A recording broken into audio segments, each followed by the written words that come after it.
time for illegal ham in the face. But bro, where's the banjo? Some Cleveland sports shows try to give you hot takes, but only one can give you a big old piece of hot ham. Welcome to Illegal Ham to the Face. Talking all Cleveland sports. And don't forget our Fat Boy Tuesday, where we also ham it up with some fun food topics. Without further ado, let's serve up some ham. Here are the Ham Boys, Fatty, and Big Bry.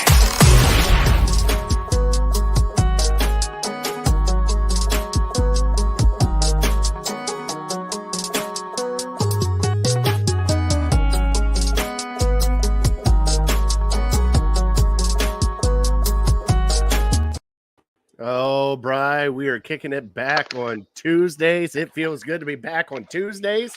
What is going on, big fella? Hey, man. Feeling good. Beautiful day out on a Tuesday. Trying to forget about Sunday. That's all I'm doing. I've been trying to drink and forget that since Sunday, and it still hasn't happened yet. Cheers. Cheers to that. All right, so welcome on into Legal Ham to the Face. We are part of Network 216. Our show is sponsored and brought to you by Harold Keel and Lake Erie APA. Also, City Dogs Cleveland. Bacardi is still in that kennel, so he will be our trivia dog of the week this week. It is my turn to give Brian trivia tonight. But tonight on tonight's show, we are going to get into the Browns loss to the Giants. We're going to look ahead to the Las Vegas Raiders. We're going to talk a little bit of guards. They clinched playoff berth. They clinched the division now. And hopefully we can lock up the number 2 bye. And then we're going to get into Fat Boy Tuesday again, Bri. Yep. If we're playing Las Vegas, we got to talk about the buffets, buddy. And then we're going to get into our top 3 underrated sitcoms. So join on in. We got the chats open up here. We got Barbecue with Neil. What is going on? Thank you for joining us What's tonight. up, man? All right. So here we go. Bri, you got any shout outs tonight, brother? Believe it or not, I have 0. No shout outs. Good, because I got a big one. Good. This Thursday, one of my best friends is turning the big 4-0. Happy birthday, big fella. I'm going to shout you out, buddy. Right, I forgot. My goodness, couple days away. Jeez. So, brother, happy birthday. Enjoy every minute of it. James says he's here, says hello. Once you enjoy your day, you only turn 40 once, Bri. Go out with a bang, buddy. Seems like I was just talking with my mother-in-law like an hour ago. Seems like just yesterday I was turning 30, and that was a big deal. And what the heck, 10 years go like that. It's amazing how quick it goes. Hey, just wait till that little one starts walking, and then it's really going to go crazy. Right. Yeah. I mean, the milestones for her are coming fast and furious. So got the first sickness. She had her first day at daycare on Friday. First sickness on Sunday. Ain't that the fun stuff? One buddy? day. One day at daycare. Hey, ibuprofen, no sucker, ibuprofen. Yeah. baby Tylenol's been working, but yeah, no sucker for sure. Oh yeah, it's hard to do. I know it's hard to do, buddy, but that thing is a lifesaver. Even when they start getting older, you can just stop them in mid-run and just squirt it out. Hold still. So my mom, when she's texting, her nickname is Maddie, but my former dog, as you know, name was Maggie. Yeah. So I think autocorrects from Maddie to Maggie when my mom texts, and I'm starting to think why now, because she sounded like Maggie. She was a pug. Maggie was a pug. So Maddie is sounding like she's just all over the house. Like I'm starting to learn how to parent with my ears now. I just kind of, is she okay? I start listening. I'll hear her just kind of snorting away in the corner. She's fine. Oh, that's great. That is great. I love every minute of it. Bryce, soak it up and enjoy it. Remember all of it, bud, because it's a blast. Yep. It's a fun age for sure. All right, well, let's get into our show. Let's start our trivia, which is brought to you by City Dogs Cleveland. Here comes the sounder.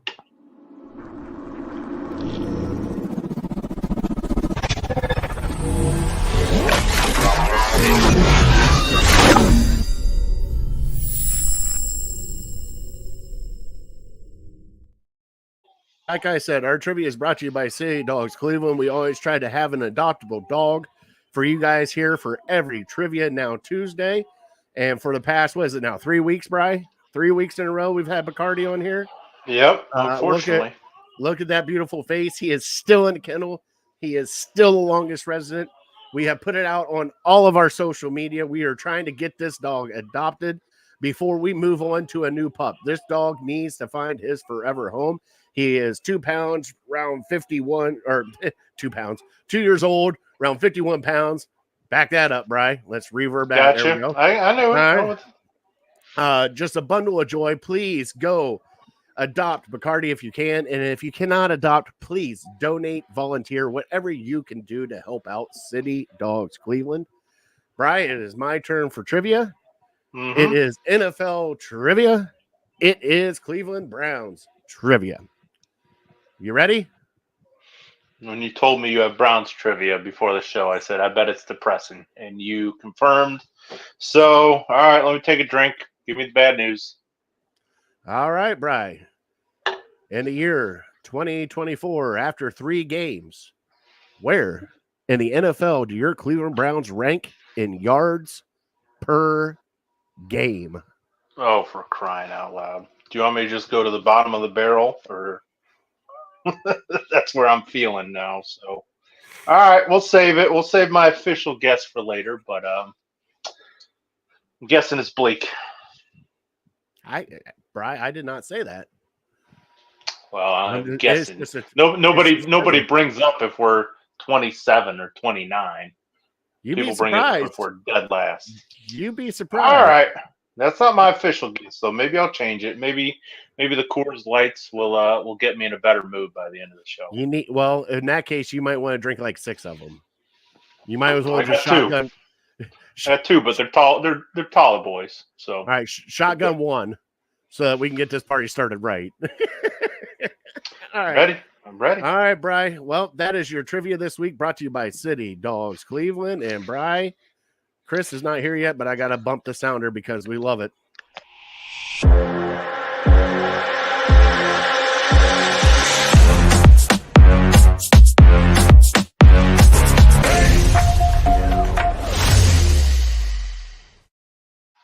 Before we get to the team that makes you want to pull your hair out and make a hard right turn on the 480 bridge, we will get into the team that everybody is happy about right now. And your Cleveland Guardians, Bri, have clinched the division.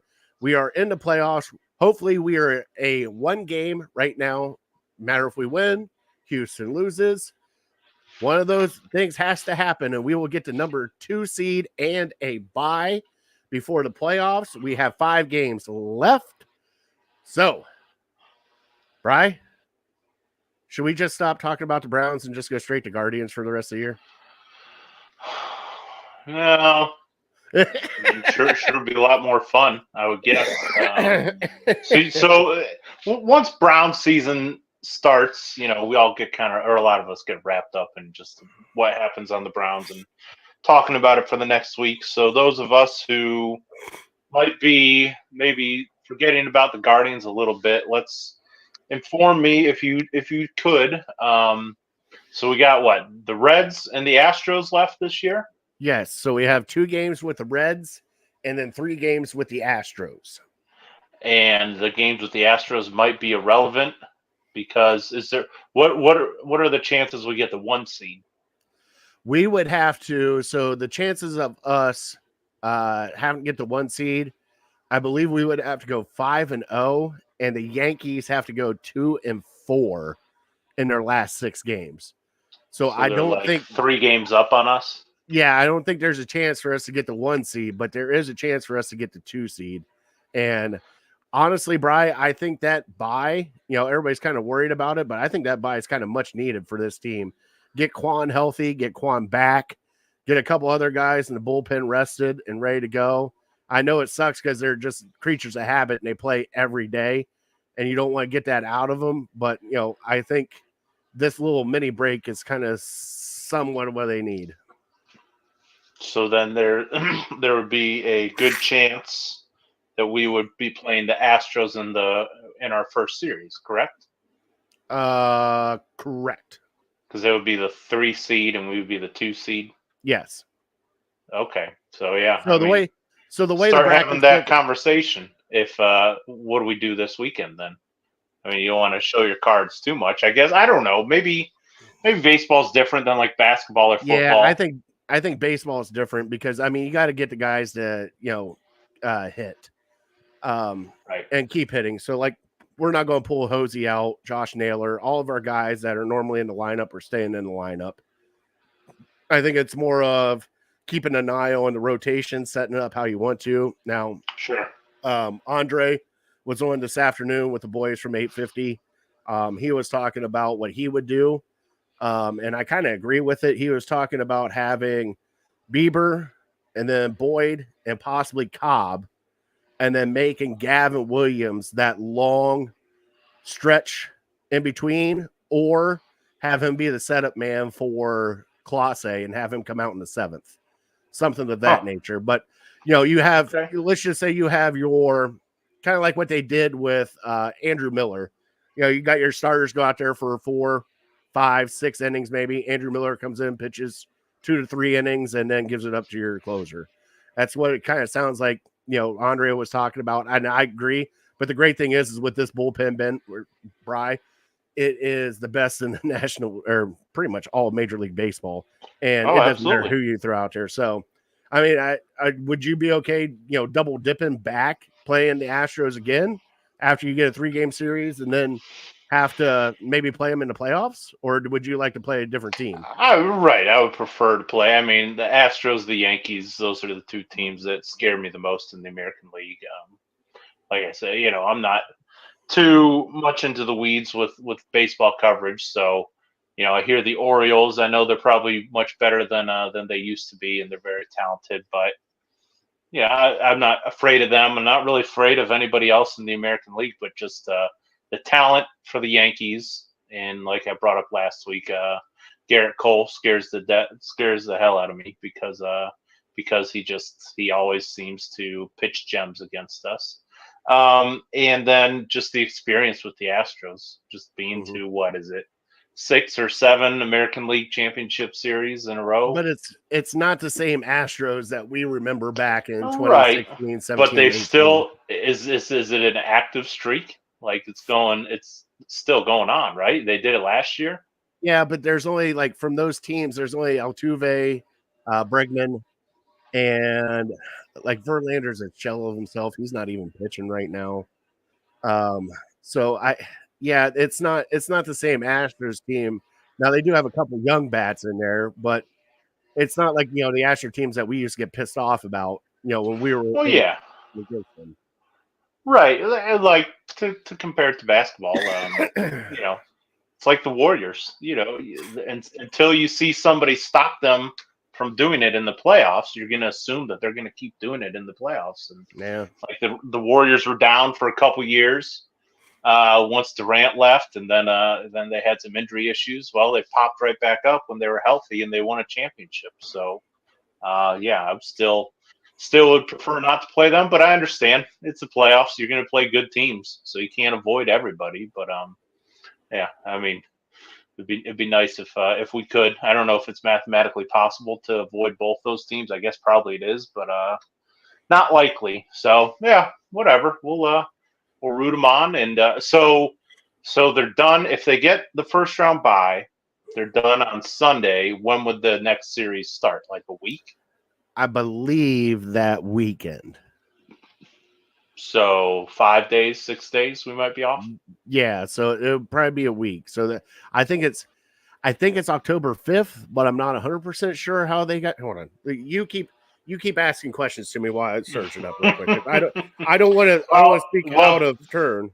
Sure. Well, and it would depend on it could be the 5th, could be the 6th, could be the 7th. It probably just depends on when the first series ends. But do you know off the top of your head, is this first series or first division, Okay. first wild card, is that best of 5? So here we go. So if they get the second round bye or the first round bye, Bri, they will be playing Saturday, October 5th. If they do not, they will be playing. So the playoffs start on October 1st. They play again on the 2nd, and they play again on the 3rd. And then it gets into the division series, and that's when it starts going Saturday. Was it Saturday, Sunday, Monday, and then they kind of switch back and forth. So if you do like a Saturday, it'd be a Monday game. Right. So there's like a day in between. Yeah, that's fine. So the first round is best of 3. Yes. Oh, okay. And then second round, best of 7. Best of, it looks like 5. Hold on. 5. Yeah, they keep changing it up. It's hard.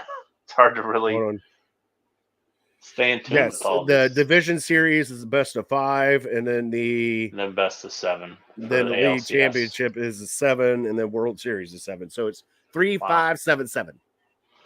Okay. All right. Well, yeah, you better be good. You can't afford when it's the best of 5 series. Even you can't afford to give a game away. So better be ready. Especially winning the home games will be huge. Well, we'll see them here next week. So we got a whole week of baseball to finish up, and then we'll talk a little bit about the playoffs coming up, Bri, give our predictions about the playoffs. And then we'll go from there. But Bri, we got to talk about the dumpster fire that was definitely happening on Sunday. I know. Oh, and there it is. I'll wait for you. That was a pretty good one. That you definitely. I ain't as good as I once was. Half. I remember times where you used to down that and then bust the can on your forehead like you were, But it's okay. You're turning 40, right? Things happen. Dads can't do that anymore, right? That's they what I'm can told as long, Bride. They can as long as it's not at a children's party. If it's at a children's party, they look at you funny. I just throw them in my book bag. I go to the woods. Nobody will know, right? God said it's still impressive, Bri. Oh, okay, yeah. Well, all right. I think he's in his 20s. That counts as something, right? Yeah, he's still in his young 20s too. So yeah, right. You would know. All right, Bri. So we lost to the New York Giants, and I still giggle when I say it. We lost the New York Giants. What was the final score? Was it 24-16? 21-15. Okay. Well, you were close with the 19 fucking points again. Just let you know. But Bri, this game was the high of getting the first touchdown and looking like a team ready to just tear apart to ending up being like fat kids on ice and falling down and people not blocking. Jed Wills, people getting hurt, pretty much our entire offensive line. The only person that really showed up that day was Amari Cooper. Thank God we got to see Amari actually show up and play a good game. Everybody else, you might as well just drop a grenade on the field. Defense did what they could, but Martin Emerson, not so much. The Browns should have listened to you, Bri, and said, hey, Denzel, why don't you follow the one guy that they drafted at number 5 or 6 overall and stay on his ass the entire game? But nope, they can't do that. They're too proud for that. So, I think he did the second half, but it was just too little too late. You think after he had 2 touchdowns at that after point. The first 2 damn touchdowns? Are you serious? Yeah, it shouldn't take till halftime to make that adjustment. Bri, give me your reactions of this game. Let it out, buddy. Vent out, and I'll give mine after you're done. All right. I need some clarification first because so what happened we went to a friend's house to watch the first half and BSing around the smoker. I got into the game 11 seconds late, and we're already up 7. What happened? Did they fumble the kickoff return? I believe so because I kind of did the same thing. I was a little bit late too, and I saw 7. Well, what good are you then? Yeah, I looked on my phone and I saw, Amari got a 24-yard passing touchdown. Cool, but how do we get the ball? Then I thought, did we get a long kickoff return down to their, 24-yard line or something? I don't know if it was a fumble on the kickoff or if it was a fumble or interception on the next play. That's what I'm sorry, Brian. I wish I could tell No, you. that's all right. I mean, I wasn't expecting to miss a score coming in at 107, and I'm like, we're already up. First, I thought it was kickoff return for a touchdown, and then looking back, and so that pass to Mari Cooper, I think that was our only play. That was our first play touchdown, 24 yards. The rest of the first half, we had 22 yards, which. I mean, that goes to show you, what we were in for that afternoon. It's just, I don't know, man. It's hard. It's frustrating because it seems like maybe this is just recency biased, but whenever we're supposed to win and everybody picks us to win, we don't show up. I think I hate to keep going back to the Texans playoff game. Everyone was picking you to win that game. It was hard to find. I remember. People on the radio scouring, let's find somebody who's going to pick the Texans, who thinks the Texans are going to win. And they're coming up with like all these names that you never heard of. And like everyone is picking the Browns this week. Everyone's picking the Browns. They're 6.5-point favorites. And we like maybe the worst thing that could happen to us was us getting a 7-0 lead 11 seconds into the game because we're like, all right, we're good. We're going to listen. Danny Dimes is terrible, like all the national pundits tell us, and he doesn't have a chance. And no, I know you're picked to win. Everyone's picking you to win. But when the other team has a capable quarterback, you can't just lay down and be like, all right, we got this one. CJ Stroud is a capable quarterback. Just because everyone's picking you to win doesn't mean you can just fall asleep. He's going to beat you. He did beat you. Daniel Jones is a capable quarterback. As much as people don't want to say, he is capable. He's not Clayton Tune or who else did we beat last year? Trevor Siemian. The Jaguars that were a dumpster fire, then continue to be a dumpster fire. He's a guy that he can beat you, and he did. And he kind of torched our defense. Not to be too over dramatic about it, but nobody thought that he was going to put up those touchdowns, 3 touchdowns in the manner that he did it. I think 13 play drives, 80 yards. Like he is taking his team down the field and just cramming it down your throat and getting first down after first down after first down. And then, I remember saying before the second Neighbors touchdown, there's one guy you have to cover. Find that guy and cover him. And they didn't. And it's like, we talked about it last week. He's the one guy that you have to account for. And the Browns just thought, if he gets a couple catches here and there, no big deal. He's not going to kill us or anything like that. We're good enough to overcome that. And you weren't. So I think it's a total team failure. I'm sure we'll get into the offense and just how pathetic they looked. But yeah, it's kind of what we thought. And the Browns coaches are a ton more smart than we are. As I use more smarter. We talked last week. Malik Neighbors and their defensive line are the 2 things that will kill you if you don't account for them. And guess what? If you didn't account for them, they killed us, and we took an L. So I don't know. It seems simple sometimes, but our offensive line is just in absolute shambles right now. So maybe us having backups, guys that really need to try and play their hearts out, maybe that'll be a good thing. I don't know. But, yeah, that's what I got through the first segment here. Turn it back over to you. There's plenty else. Bri, I told you at the beginning of the season, my number one concern was this offensive line because we were getting older. Now you got Wyatt Teller, who is going to miss multiple weeks now because of an injury. You had both your tackles, Hudson and Wills, go out. You had Batonio switch over to left tackle. You had Posick switch to left guard. Hold on, we're not done yet. You had Harris come in at center, and then you had your rookie start at right guard. Can I just get some clarification? So, again, not paying super close attention to. So, James Hudson started at left tackle? No, Wills went in and started at left tackle, I believe. And Hudson started at right tackle? and Hudson started right tackle, got hurt, and then DeJuan Jones came in for him. And had to. Oh, jeez. So I mean, that's where we're at right it's now. hard keeping track of all this. Like it's crazy. Yeah, I saw it's Posick was left guard, and Yeah. you're right. It was just I couldn't believe it. Brian, it wasn't good. You got out coached. You got out muscled. Brian, we're definitely going to have a conversation about spending a minute and a half dancing in the fucking end zone when there's a penalty flag behind you. Knock it off, guys. Like, seriously, I know that they preach these guys up to celebrate and just have fun and do all this stuff. Time and place. Time and place. Like, there's not one person that looked behind. They're all in the end zone. Not one person went, oh, shit, there's a flag. Is that on us?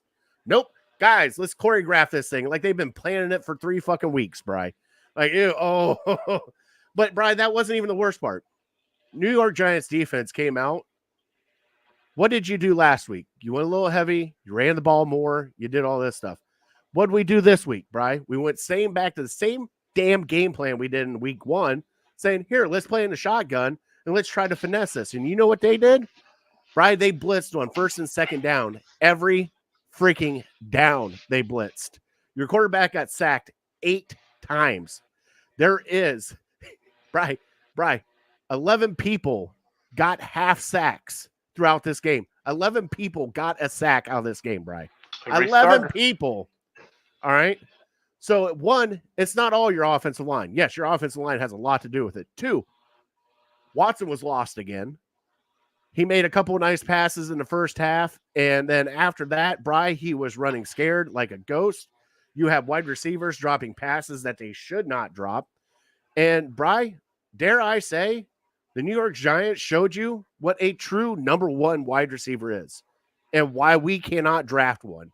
Malik Neighbors just went out and owned you. And not a little bit owned you and laughed at you while he did it. And he was the only one on that team that gave you any part of a threat, and you could not stop him. That is what an elite number 1 talent looks like. And Bri, dare I say, I love Amari Cooper. We don't have that elite number 1 talent on our team. We have a bunch of 2s and 3s. And it just it hurts my feelings. And Bri, we had like 20 yards rushing. We didn't even run the ball at all. Like, it's like a whole different game. Like, week to week, the game plan changes. And it's like, why? It worked last week. It's what you had to do to win a game.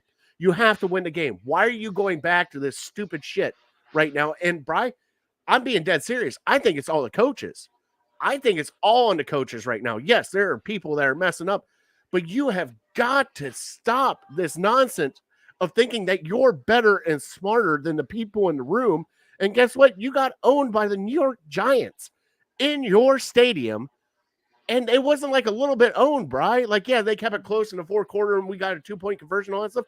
Bri, they owned you all the first half. First half, it was all theirs. Like, there was no turning back. They did whatever the hell they wanted to.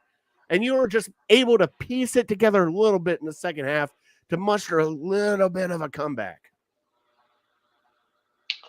Yeah, I mean, there's just when you look at the offensive side of the ball, and we'll get the defense maybe in a little bit, but offensively, there's just so much blame to go around, and I don't think there's anybody that's without blame, to be honest. The offensive line, terrible.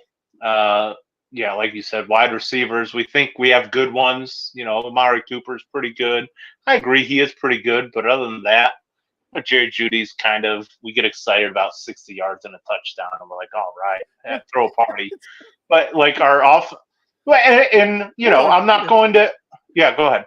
I'm just going to kind of like, okay, you know how, and I'm not trying to mean this as sexist or anything else, but you always have like the people that go, hey, she is a New York 7, but she's at a Cleveland 10.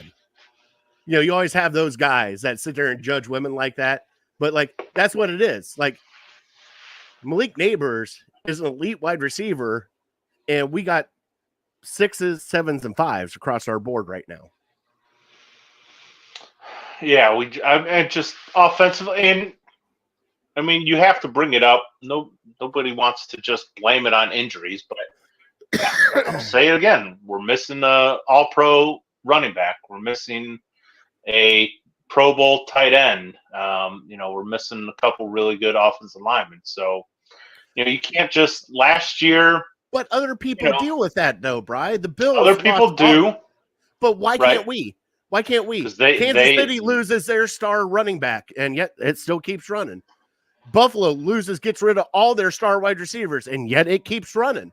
But for us, it doesn't keep running, Bri. It just stalls, backfires. Well, they have elite quarterbacks that overcome everything, and they have good. Kansas City's interior offensive line, every single one of them is a Pro Bowler. After that shellacking that they took in the Super Bowl by the Tampa Bay Buccaneers, they started getting real serious about getting the interior offensive line working. And so they did. They signed Joe Thuney, which was already a Pro Bowler. And then by the grace of God, they had Creed Humphrey fall to them in the second round. He's a Pro Bowler. And then they had Trey Smith, who I said the Browns should have gotten rounds 2, 3, 4. He ended up going in round 5 to them. And, by the way, he's a Pro Bowler now. So, their interior offensive line is unbelievable. The best in the game. Puts the Browns to shame. But, yeah, their offensive lines work as a unit. And then, outside of that, you just put guys that can be in the right spot and do the right thing around them, and guys that they can count on. These quarterbacks make plays. And Deshaun Watson is far from there. As much as optimism as I want to have about him, he's for sure a part of the blame. You got to be able to beat the blitz. Teams are just going to blitz the crap out of you. So you got to have a plan. Read a defense, Brian. It's like you couldn't even read it and call a hot route or just any kind of other audible to get out of that. He could not read it. Yep. So blame Deshaun for sure. Blame the coaches for sure. They got to get it right. The offensive line. Like I said, maybe having guys it sounded like Nick Harris played pretty well. He did. He did. Zinter is only going to get better. He has, who knows? Maybe Brian, he has to. There's nobody else coming in at right guard now. Well, I think we have 5 healthy linemen and then a bunch of no-namers. And we don't have the Bill Callahan cushion to fall back on like everybody already knows. A Jerron Christian that we can pluck off the streets, have Callahan sprinkle his magic dust on him, and then he's good to go for the home stretch of the season. No, we don't have that. And so it's going to be, man, it scares the crap out of me because we were so spoiled. We've been so spoiled over the years. Your offense literally starts with your offensive line. I don't care if you have Justin Jefferson, if you have Patrick Mahomes, if you have Travis Kelce. None of these guys matter if your offensive line is just garbage. So it has to start with the offensive line.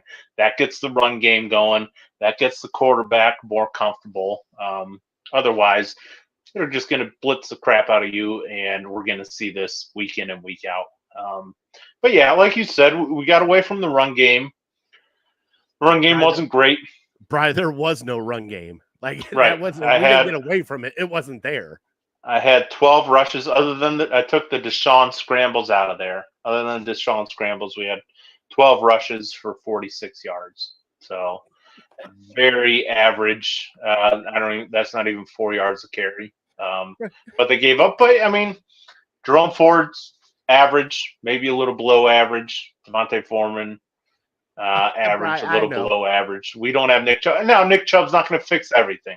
If this offensive line continues to play this way, Nick Chubb is not. He might bust a couple runs, but it's going to be a lot of -1, -2, gain of 1, gain of 2. It's going to be a lot of that. And then he might bust 1 or 2. But, you just don't know. Is this the system? Is this the fact that we just don't have a whole lot of talent on offense? I think it's probably a little bit of both. But, I don't know. Yeah. We have a couple winnable games, maybe not as winnable as they looked at the start of the season. Not even close now.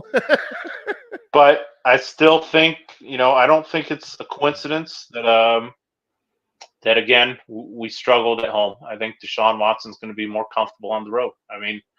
It's just the reality of the situation. I heard there's Baker chants going out there because people are pissed off. People want to live from 4 years ago or whenever Baker was here. And it was Jameis' chance too, brother. It wasn't just well, Baker. I'm sure it's Baker. I'm sure it's Jameis. I'm sure it's Flacco. I'm sure it's anybody who's donned the brown and orange in the last 10 years, people are going to chant for. But yeah, it's something he has to deal with at home. He's not going to have to deal with on the road. So I think he's going to feel more comfortable. The fans, do the fans want the Browns to win, or do the fans want to push their narrative and shove this guy in the ground? I'm sure there's a little bit of both going on, but yeah, I think right now the state our offense is in, I think we're better off on the road. So thankfully, we have 3 road games coming up, and hopefully we have 3 good performances. But yeah, again, it goes back to the coaches. It goes back. I mean, at the end of the day, it's all on the players, because you said they're doing their little jig in the end zone because they think they're about to go up 14-0. And at that point, it's just a big party, and it's just big, hey, pat each other on the butt. Great job. Great win. And you forget that you got to finish the game out. And it's so frustrating as a fan watching this. I watched it with Michigan. Their first game against Fresno State. It's just a big party. Like, oh, we got this. It's just, let's just have fun. Like, you need to focus for 3 hours a week on your job. 100% focus. I understand it's going to be fun. You're going to get caught up in the moment. Play for 60 minutes. That's all I'm asking you, but maybe it's human nature. Maybe it's coaching, but they lose focus.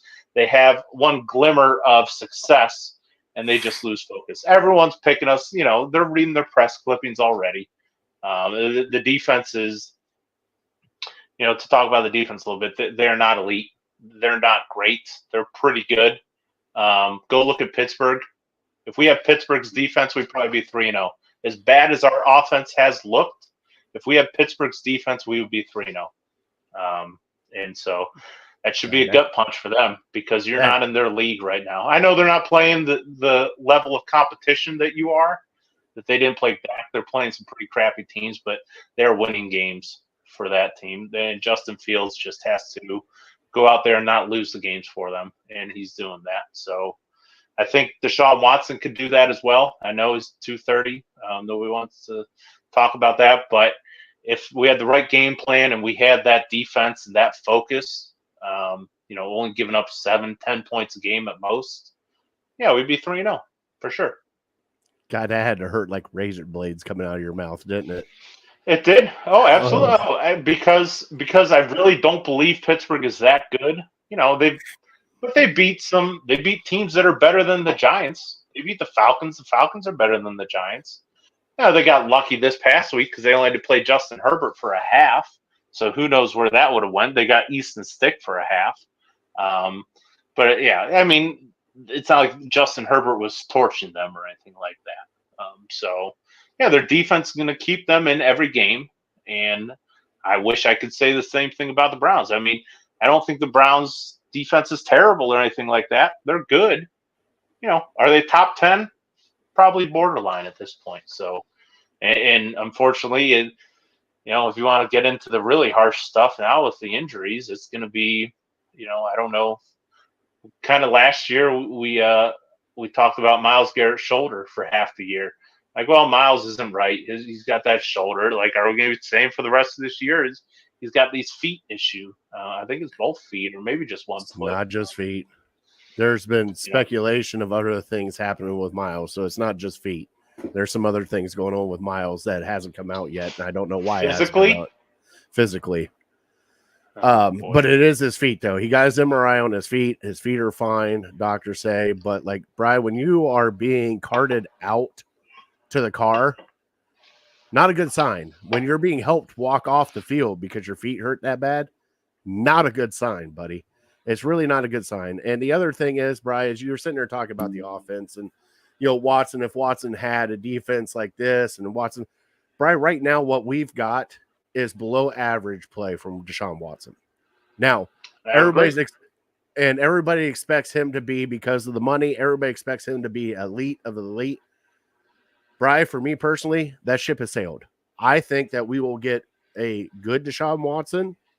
I don't think he'll ever be elite again. Ever. He cannot read a defense. I think he is a game manager right now. I think he is just going to be okay. And that's fine. That's fine. We could win with that, Bri. But it hurts as a fan that you gave up so much for just another guy. And I think that's where people are getting upset because you did give up a lot for just another guy. I swear, Bri, if he becomes elite and I look horrible at this, then that's fine. But right now, what I've seen in Deshaun Watson from the 3 years he's been here, Bri, he has been just another guy. He has been okay. Yeah, everybody shows flashes. Shit, I can show flashes too if I want to, but it's the consistency, and the consistency is not there. And when you cannot read that the defense is going to blitz you and you need to change the play, that is a huge issue, Bri. That's not even like a little bit of issue. Quarterback needs to read the defense, and he cannot read it right now. I don't know if he's seeing ghosts or what's going on there, but then you say we don't have an all-pro running back. Bri, we don't even know what we're getting back with Nick Chubb off of this injury. We don't know if he's going to be an all-pro running back. He might be 60% of his former self. So, Bri, what scares the shit out of me is you and I had such high expectations for this team. We had 11 wins. We had playoffs. We had AFC championships. Bri, the way this team is looking right now, dare I say they win 6 damn games? Like, this is where we're at, Bri, after 3. So if I give you a redo, how many games do you see them winning? Right now, this team right now, as is, right now, after what I saw the first 3 games. I mean, you have to project forward. That's what I'm asking you to do. I'm not saying they're going to play this bad the whole. If you think they're going to play this bad the whole year, then yeah, that's your prediction. Right. But what do you think, Bri? After watching these first 3 games, right now, I'm switching it. I'm giving them 7 wins. Okay. No, that's 7, fine. I mean, yeah, 7 or 8. Like I'm not. But the thing is, Bri, there's no offense. There's no offense whatsoever. There's no run game. There is no semblance of a pass game. Like, people are calling out your passing game right now, calling it a freaking joke. You're averaging like 4 yards a pass right now, Bri. Like, that's bad. That's bad. Yep. No, I mean, everything you said is right. I'm not gonna try to like tell you that it's looking good, and but I will hold out faith because it's 3 weeks. There have been a lot of crazy things happening in the NFL. I heard a stat today. This blows my mind. So, not to get too nerdy about it, but Jaden Daniels last night scored on every. Did you hear this stat? Scored on every possession, and the game before against the Giants, he scored on every possession, other than like kneel downs. They just they kicked a ton of field goals. So he's done the last 2 games out of his 3 games. Tom Brady, Peyton Manning, Drew Brees, and Patrick Mahomes combined for their entire careers to do that twice, and he's done it twice in 3 games. So, and look how bad the Bengals are, the Ravens, it's crazy time. So, I mean, the fact that the Browns, yes, haven't looked good, I agree. The Browns have not looked good, but I have to have faith that now the injuries will derail your season. If we don't get healthy, the injuries will derail your season, and you're right. We're going to win 6-7 games if we have a terrible, completely beat up offensive line, if Myles Garrett is a complete shell of himself, if Nick Chubb comes back and he's not much of anything, Dayton Njoku's constantly in and out of the lineup. Yeah, it's how it is in sports. When your best players get hurt and can't play, yeah, you're going to suck, and it's going to be frustrating to watch it. So I'm not telling anybody anything new there, but if we get healthy, which we have not been healthy, not even close to healthy through 3 games this year, if we get healthy, then I'll have a better grasp on what this team really is. But yeah, you're right. Through 3 games, it's brutal to watch. And the fact that we can't pick up a simple blitz or beat up a simple blitz, and yeah, it is Deshaun Watson, and I blame a lot on him. I don't blame it all on him. Where are these rollouts that we used to see all the time in and time out with Baker? Baker used to roll out all the time, and he would get going. That I remember we had conversations where Baker's a very momentum player. You have to get him going because You have to give him some easy throws at first, get him rolling out of the pocket so he can maybe make an easy throw or scramble or whatever, just to get him comfortable and confident. And I haven't seen any of that with Deshaun. So it worries me a lot that Kevin Stefanski and Ken Dorsey have like this hybrid offense almost. Like it's Dorsey's offense, but Stefanski's calling the plays. Like how does this make sense to anybody? Dorsey's offense week 1 and Dorsey's offense week 3. Stefanski's offense week 2. That's exactly what it was, Bri. If you look at it, I have no idea. Yeah. But that's how the Browns won. Is Stefanski's offense that bring in the big guy. We're going to run it. We're going to do play action. We're going to do this. And then next thing you know, they're in shotgun, running the ball 3 times in the first half. And then that's it. It's like, this is not how this works. We are a running team to set up the throw. And the other thing, and Brian, before we get our players of the week, if you have any players of the week, before we get to the players of the week, Brian, I heard Nick Wilson today as I was going to get the kids from school. I want you to think about this, all right? Stefanski's been here 5 years, correct? Okay. Correct. The math. I'll take your word for it.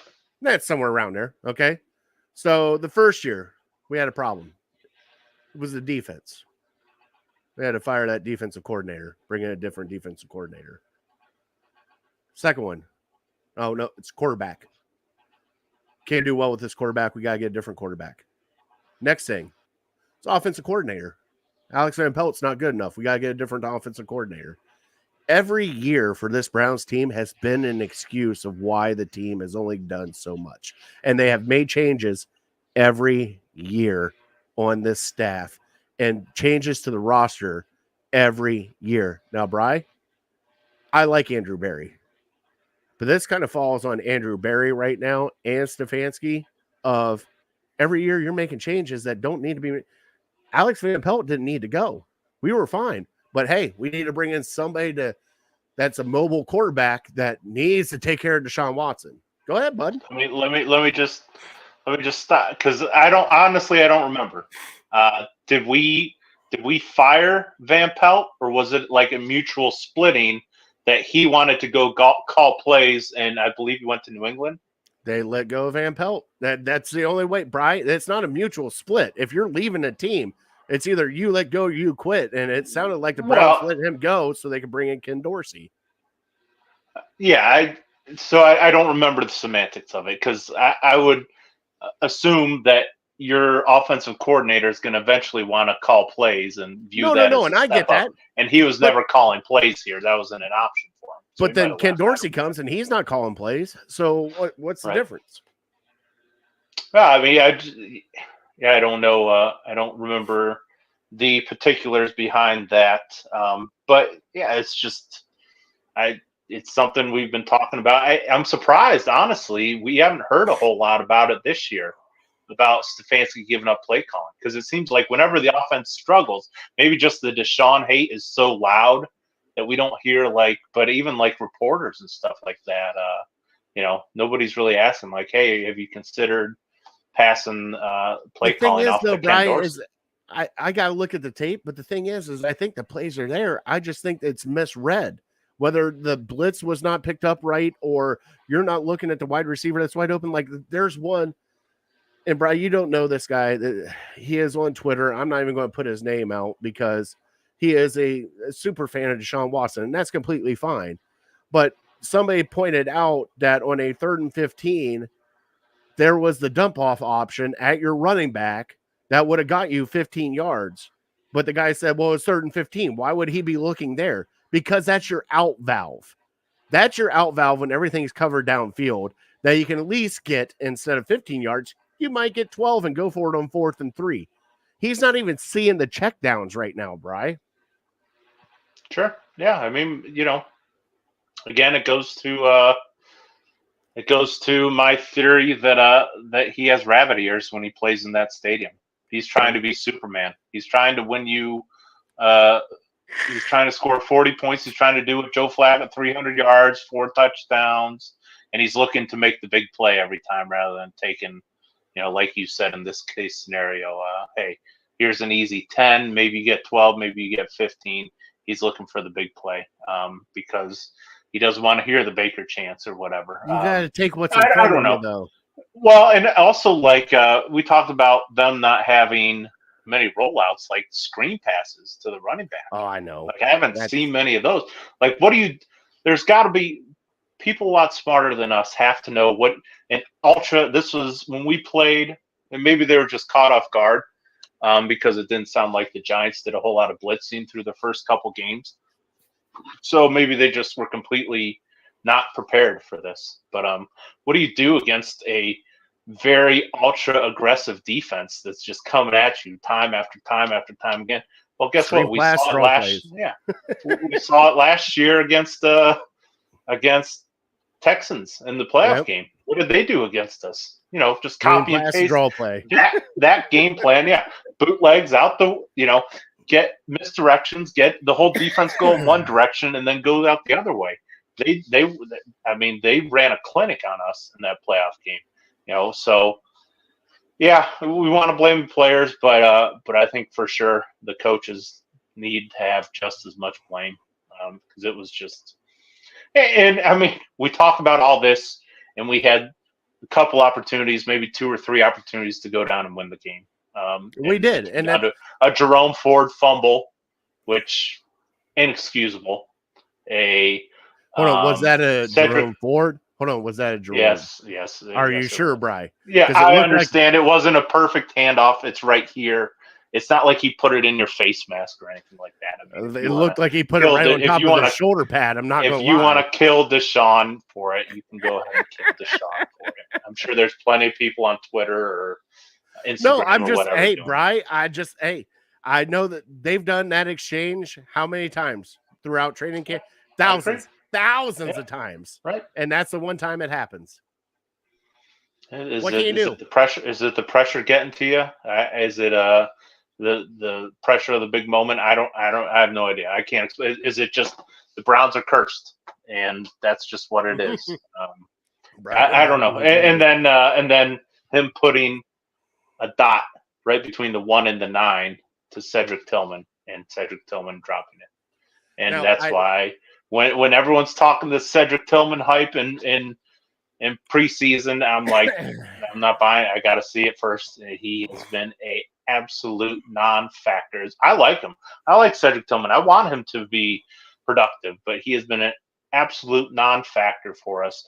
Another wasted Andrew Berry draft pick. I think Zach Zinner is the only draft pick from this past year that even dresses for us. I think there's 2. I can't remember who it is.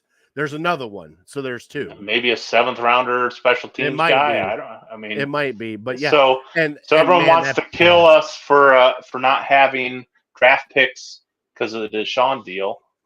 There's no guarantee that Andrew Berry is, because he got lucky that Grant Delpit fell 20 spots further than he should have, and that JOK fell 15 spots further than he should have, and he was just smart enough to pick those guys. I mean, and DeJuan Jones, we thought, oh, what a great pick DeJuan Jones was by Andrew Berry.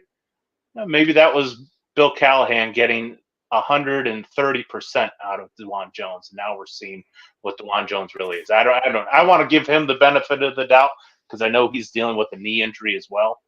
But yeah, eventually it's gonna come back to the coaches and the front office when this team, the Deshaun Watson hate can go on for so long, but eventually I think we're going to start looking at, okay, other than Deshaun Watson not being good enough, what else is wrong with this team? Because that's not going to be the only issues when you lose to a team that you should beat and that you're favored by a touchdown to beat. That's 100% true, brother. 100% true. All right. Do you have any players of the week this week? I mean, I got Amari Cooper on offense. It was nice. Of course, yeah. That's about the one bright spot on offense for sure. Defensive wise, I would have to give it to probably JOK. JOK had a great. So did Denzel. Denzel had a really good game too. That's my guy. Yep, I'm giving it to Denzel again. Broken record. I mean, we finally, Jim Schwartz. Thank you for doing what the entire NFL has done for 10 years now. You have a really good cornerback, stick him on the really good receiver so they can't just move him around and get him against MJ Emerson, which I mean, is just a Brian, that tough seems like matchup for high him. school shit, though. That seems like I high agree. school shit where I you should go, agree. you're Right. the best Our best receiver, player you're the versus your best best player. Let's go. And why do they Right. not do it? It's like, okay, well, you play half and I play the other side. Like, fuck that. It's Put him either on it's either it's either too complex for them to do, play in and play out, or it's arrogance. Like, yeah, Denzel's really good, but we also have two other really good cornerbacks, so we feel comfortable. Well, with right them as now, well. one's not looking so good right now. MJ Emerson And the other is not looking so hot. busy smacking quarterbacks in the face and then dancing a sweet And jig. that's, Brian, that's the other thing. Like, if it's a big moment, I don't mind if you celebrate if it's a big moment. If it's a 1st and 10 pass breakup, dude, stop the guitar dancing and all that other bullshit. Like, if it was a 3rd and 9 and it was a good pass breakup, that's fine. Like, I don't mind you celebrating and being you. That's fine. I don't need to see it every damn play. I don't need to see it on 1st down when it was just a slant route that you just bumped the guy and he dropped the ball. Here we go again. There's 6 people fucking dancing on the field. Like, come on. Really? Sorry. Had a fat boy rant there. Uh-oh. All right, you froze. You were going so fast you froze on me there. I'm sorry about that. Had a fat boy rant. I'm sorry, Bri.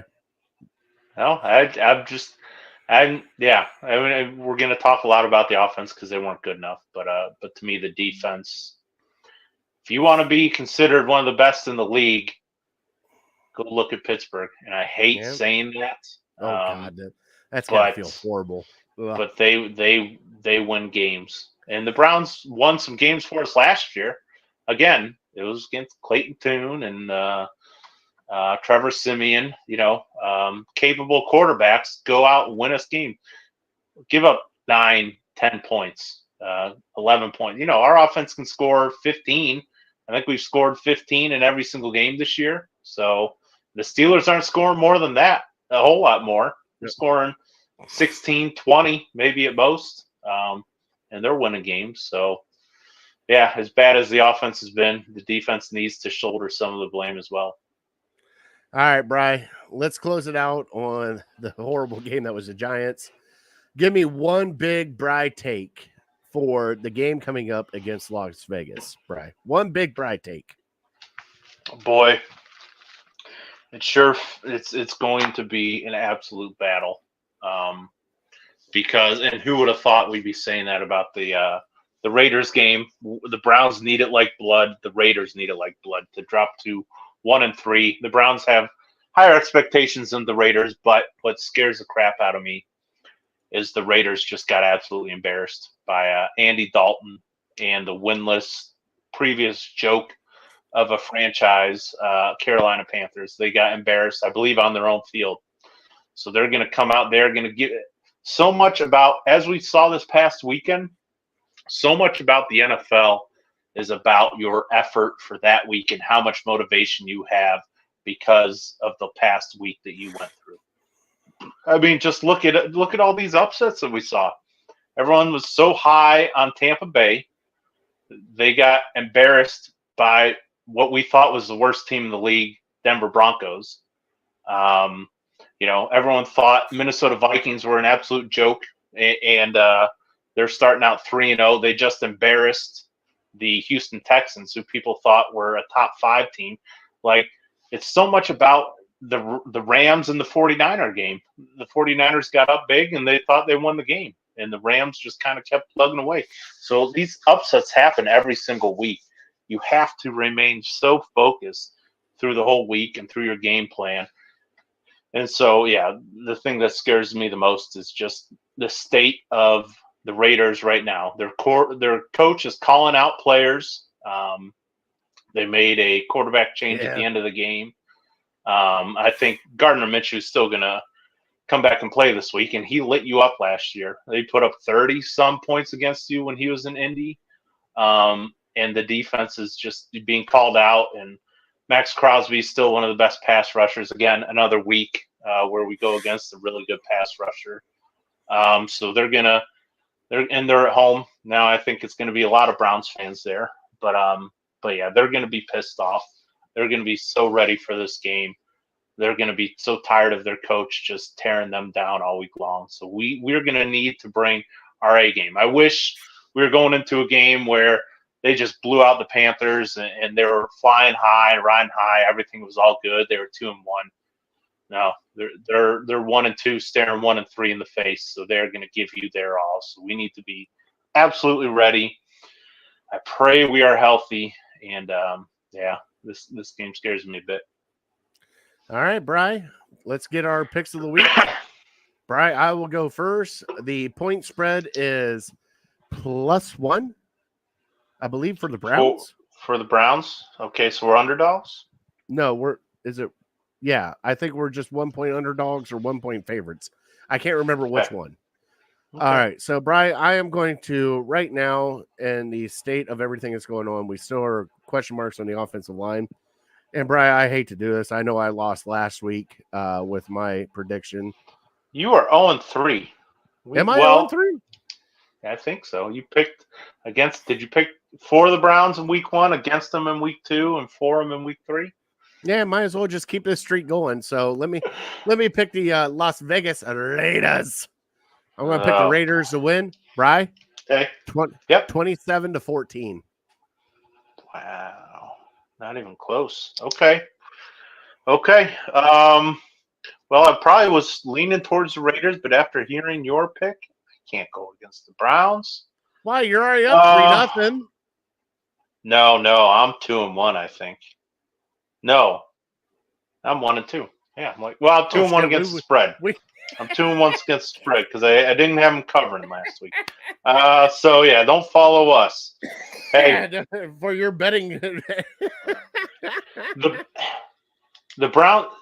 It's frustrating because we are so terrible when we're a big favorite, but we're so good as an underdog. And I think about San Francisco last year. Nobody gave us a shot in the world, and we came out. Now, I don't think people are going to give you a chance. It's not like the Raiders are these gangbusters that are just going to come in and blow you out or anything like that. But man, I'm telling you, it's going to be a bloodbath. Boy, I feel like our defense is going to be up for the challenge, knowing what Gardner Minshew did to us last year. I think our offense, I think my narrative is our offense plays better on the road, so I'm going to continue with that. So, give me the Browns 23. Give me the Vegas Raiders 16. All right. 23-16. All right. So, Bri, it is time for our illegal hand to the face fantasy football update. And this week you had Team Big Rod beat Runner. Oh my God, Runner is 0-3 right now. 147-96. The Portage County Prostitutes beat Joe Bear Always Next Year 119-107. Honky Cat beat Phil McCracken. Oh boy, Big Bri. Champ is here, is not doing so good. 114-89. Big Bri just laying that smackdown on Harold. 163-122. And I wish Cleveland had a QB. Beat the Dog Pound 110-104. Right now, there are two teams undefeated in the illegal ham to the face fantasy football league. Team Big Rod and Portage County Prostitutes are 3-0 with a cluster of 5 at 2-1. So there is your legal ham to the face fantasy football update. All right, Bri, let's kick it old school. We'll make this one really quick because I know that we are way over, and I love when we get passionate about the Browns. But Bri, hey, you haven't heard this in a while. And now it's time for Fat Boy Tuesday. And it is time. Now it's time for. It keeps playing. It is time for Fat Boy Tuesday, Bri. We are going. We are talking buffets tonight, and nothing goes along with Vegas and buffets. So, Bri, what are some of the things that you are looking for when you go to a buffet? Boy, it's hard for me to even say until I see it. Now I haven't. I'm not big buffet guy. I am big buffet guy, but I know I'm going to feel like crap. I know I'm going to be on the toilet. I know I'm going to be sleeping. it's just going to ruin my entire rest of my day. So I try to stay away from it. But my strategy is go up with the first plate and get a little bit of everything. I might even make the first plate a salad just to kind of trick myself that I'm eating healthy. Get that first layer where you make yourself feel good because you ate something healthy. Yeah, look at me. I'm getting a salad. Yeah, so sometimes I'll do that. But then eventually it's going up there and just getting a little bit of everything. And then the second or third plate is going up there and getting the 2 or 3 things that were really good. Then I might go a fourth plate if it's something I really enjoyed. And then of course you got to get the dessert after the end. So, yeah, you got to get. So yeah, so I'm going 4 or 5 plates probably. But it's just a smorgasbord of every. I'm not really huge, and a lot of people are with like home cooking. What I mean by that is mashed potatoes, fried chicken. So like an Amish buffet, you're not down for? Yeah, not really. I'll get a taco if they got some sweet and sour chicken. I'll get that. If it's good looking pizza, I'll get that. I get nachos. Chinese buffet. Buffet? Absolutely Chinese. My wife and I were just talking about that. I haven't been to a Chinese buffet in several years since we did it at work. When did we do it? Yeah. On the Mayfield Road. Yeah. Yep, for sure. It was probably since then. So good though. I mean, and I just go for the same thing almost every time. Basically, fried chicken, a little chunks of fried chicken, rice, and then whatever sauce you feel like putting. General sauce, sweet and sour, orange chicken, honey chicken, whatever. I mean, it's all basically the same thing. Now, for me, when I go to a buffet, Bri, I go to find the items that I normally don't get because either A, they're too expensive, or B, they're hard to find. So like shrimp, crab legs, steak, I will find that. I will sniff that out like a bloodhound and find that and go with that first. Dude, when I went to the buffet in Vegas that we went to, Bri, I am not going to lie. They had a half a New York strip steak, cooked perfect. However you wanted it, you got that. And then the shrimp cocktail on the other side was just fantastic. And that was my lane right there, was shrimp cocktail and steak. Shrimp cocktail and steak. Now, I'm kind of like you. I'm not a huge fan of like the comfort food buffets. Like, they're okay. Like, I'll eat it. I'm not saying I won't. Sure. Right. Now, Chinese buffet, you might as well just clear a path because I'm kind of trying everything. Even those little Jell-O stickers on the back that they have, the little Jell-O squares that they call desserts, I'll even eat that thing. Like, Chinese buffet is like one of my favorite buffets because I love Chinese food to begin with, but at least with this, you get a little bit of everything when it's with Chinese. You just don't get sweet and sour chicken. You get sweet and sour chicken, pepper steak, anything else you want on your plate, and it's not just one thing that you normally order from China. Because all of it I love, so that just gets me excited when I go to Chinese buffet. And like, hey, remember Joe with the shrimp and just eating them out of shrimp and telling him to go get more shrimp because that's all he ate there.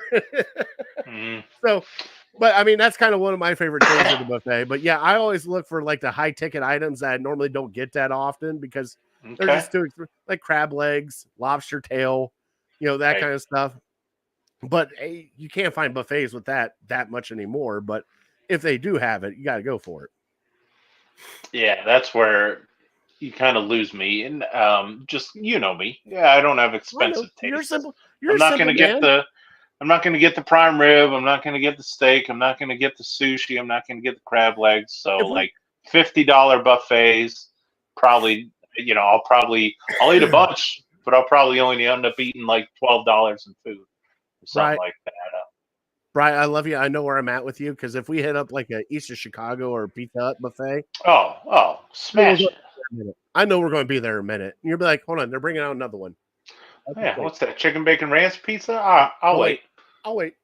Oh, is that a cinnamon pizza? Oh, okay. I'll wait. Hey, we've all been there, buddy. But when you talk about Las Vegas buffets. I think of Vegas vacation. I've never been to Vegas, so I don't really know Oh, what Brian, all we they have to entail. But go. I think of Vegas vacation where he's just slopping stuff on plates and what he has like a blue thing and a yellow thing, and then they switch it and like just looks like garbage. So I'm sure they've come a long way since then. But, Right. We're definitely going to have to go because they stepped up their game. There's like little different sections with chefs actually cooking the food for you. So that'd be good. you walk up and be like, "Hey, I want a steak." They're like, "All right, well, what do you want? You want medium rare?" And they already have it ready for you right there. Like, here's a medium rare. Put it on your plate. You go to the next side. So it's almost like instead of buffet, it's like cafeteria style. As a kid, you just walk in, start sliding your tray down, pick up your stuff as you go, and then you just walk back to your seat, sit down, and have a good time. I mean, I think our buffet that we ate at the dinner buffet, and it was, what was it, $21 for us to eat for the dinner buffet, but it had pretty much anything and everything you wanted, and you can't pass that up. And plus, unlimited drinks, so you go up to the drink fountain anytime you wanted to, unless you wanted alcoholic drinks, and then that kind of costs more. But okay, Pat, we're definitely going to have to go to Vegas together. I might even enjoy a breakfast buffet more than like I a even dinner forgot buffet. about yes. Because like I feel Sausage, like bacon, a breakfast buffet, everything's a possibility for me. Whereas dinner, I might only be getting like 50-60% of the stuff. Like breakfast buffet, I think of Eaton Park. We used to have one here in Medina. Shoney's. Shoney's. So good. Yeah, I used to love those. I It'd be love good the for the whole day. Yeah, and everything's right. Brian, I'm not even going to lie. Like the little breakfast buffets they do at the Continental Breakfast at some places with the scrambled eggs and the sausage links and bacon. Dude, that's sometimes killer. Make your own omelet, Damn right. I'm all in for that. Biscuits Damn and right. gravy, everything. Oh, biscuits and gravy. Man, I got to get me some biscuits and gravy. And Brian, I'm not going to lie. I got to get some good biscuits and gravy, not just regular. I got to get some good stuff. All right. The only thing I might be out on is grits. I've never had grits. I hear they're pretty bland. It all depends because you can actually add them up. It's almost like oatmeal. If you add like cinnamon and sugar to them, you'll be fine. You'll be fine, Brian. Doesn't sound super appetizing, really. I'd just have oatmeal if I really wanted it that bad. Yeah, I know, but in some places, it's a southern thing. I get it. We'll get there. And Sue, thank you so much for giving us the thumbs up. I appreciate you, Sue. What's up, Sue? I miss you, Mama. I am glad everything is going okay with you guys. Also, shout out Timmy Tubbs II, birthday today. So happy birthday to him. Sweet. All right, happy birthday. Brian, we have got to get into our top three and then finish our trivia. You want to finish the trivia or do you want to do the top three? Yeah, I'll finish the trivia. Let's do it. All right, so the trivia question brought to you by City Dogs Cleveland, where you can adopt this beautiful puppy that has been the longest resident at City Dogs Cleveland. His name is Bacardi. He is 2 years old and 51 pounds. Please go adopt him.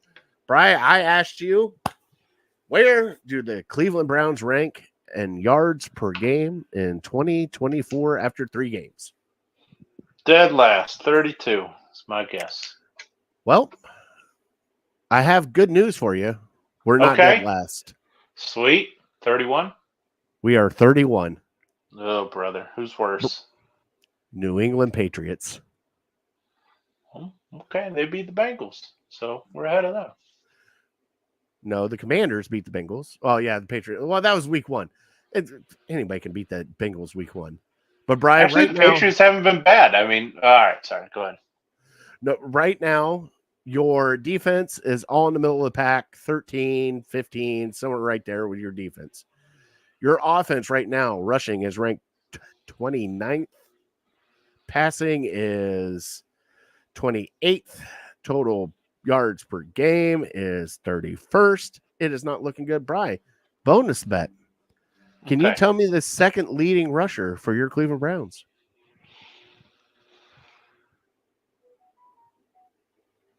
I don't think Deshaun. No? Your leading rusher with 131 yards is Jerome Ford. Right behind him is Deshaun Watson with 86 yards rushing. Brian, it's not good. Not good. It's all right. All right. Well, let's do our top 3 and then we will get out of here, Bri. Let me find that sounder real quick. Holy cow, I scrolled down too far. There it is.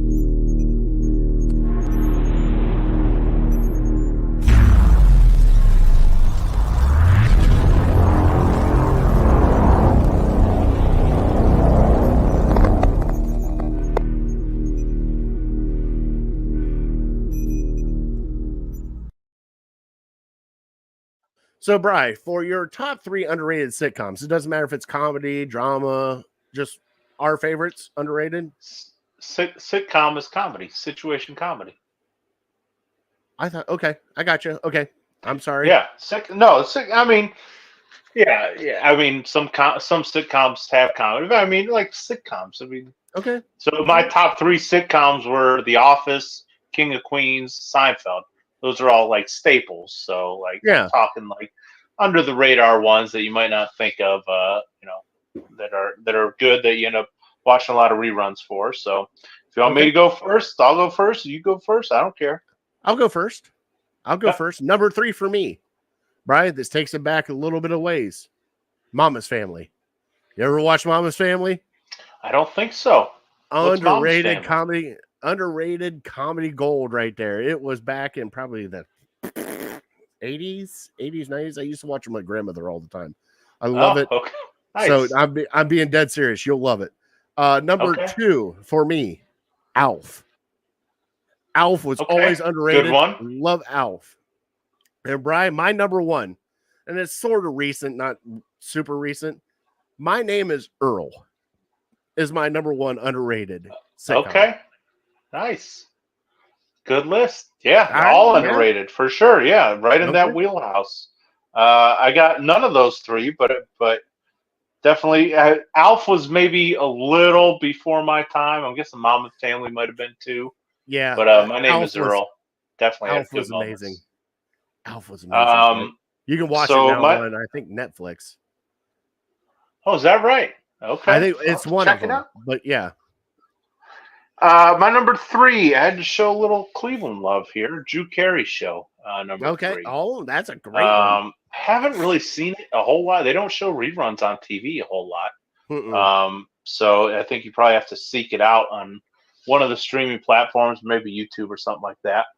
Number 2 kind of got overshadowed a little bit by Always Sunny in Philadelphia, same network, The League. I love that. That show huge, cracks me up. Right. Huge fantasy football fan.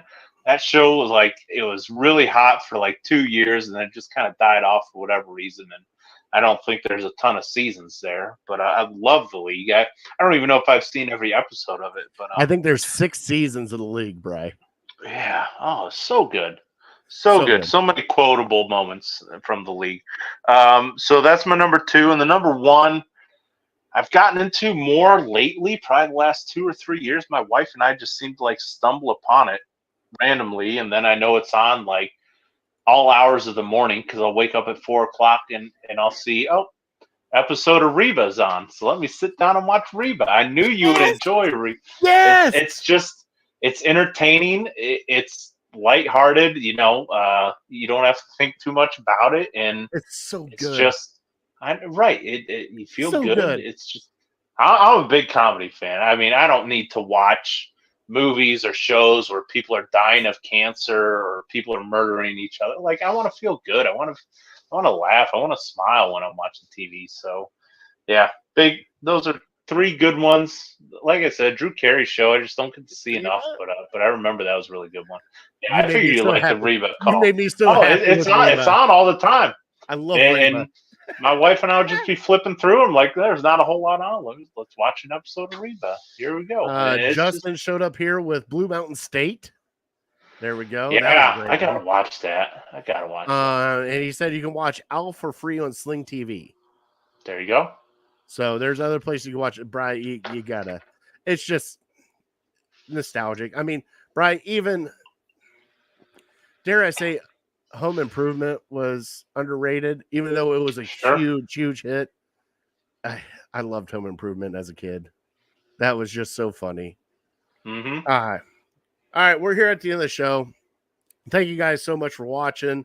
Thank you for the likes. Please go like and subscribe our channel on YouTube, on Network 216, on Facebook, on Twitter, all that. Just search at Ham Illegal. Brian, we're here at the end of the show. God bless him, brother. Yep. God bless it. God bless America. All right. We are definitely uncorked and unloaded, and we want to thank our troops and first responders for everything you guys do. And we will see you next Tuesday. Brian, dare I say, go Browns? Why not? Go Browns. 425, I think, this week. Maybe 415. I don't know. All right, 425. Go watch it. Go Browns. See you.